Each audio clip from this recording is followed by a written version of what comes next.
Second time unlucky for Busia Senator Amos Wako as the United States banned him and two of his family members from visiting the country. The ban was informed by what the U.S. Secretary of State says is his involvement in significant corruption. NTV's Brenda Wanga reports that Busia Senator and former Attorney General now says the move by the U.S. government was only to embarrass him.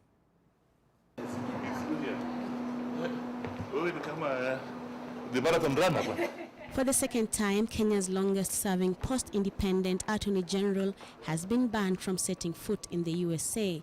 A statement issued last evening by the U.S. Secretary of State Mike Pompeo states, and I quote, "The department designates former Kenyan Attorney General Amos Wako due to his involvement in significant corruption," end of quote.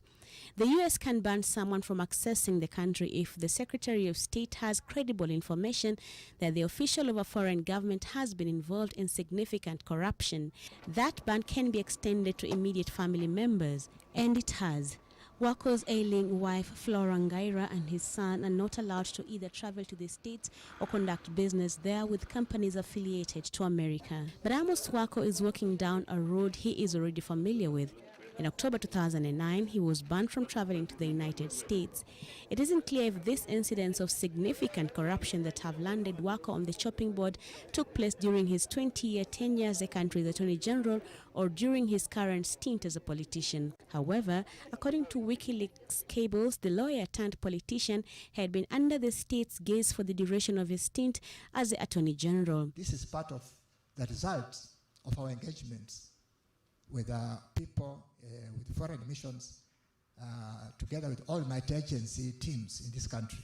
An intelligence brief to the White House by the then American ambassador to Kenya, Michael Ranneberger, stated, and I quote, that the Post strongly believes Mr. Amos Wako has engaged in and benefited from public corruption in his capacity as Attorney General for the past 18 years by interference with judicial and other public processes, and that this corruption has had a serious adverse impact on U.S. national interest in the stability of democratic institutions in Kenya, U.S. foreign assistance goals, and the international economic activities of U.S. businesses.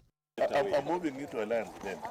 The briefs further accused Amos Wako of not only failing to successfully prosecute a single senior governmental figure, but of also actively thwarting their prosecution. He was also accused of offering poor quality legal advice to the government that resulted in the facilitation of Anglo leasing and Goldenberg mega scandals by lending his stamp of approval to the fraudulent contracts. Let me first of all state in very clear terms,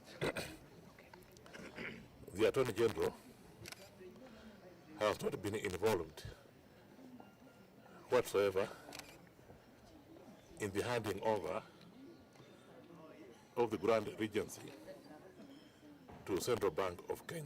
Wako, a seasoned and decorated lawyer, has been in Kenya's political limelight for close to 3 decades now.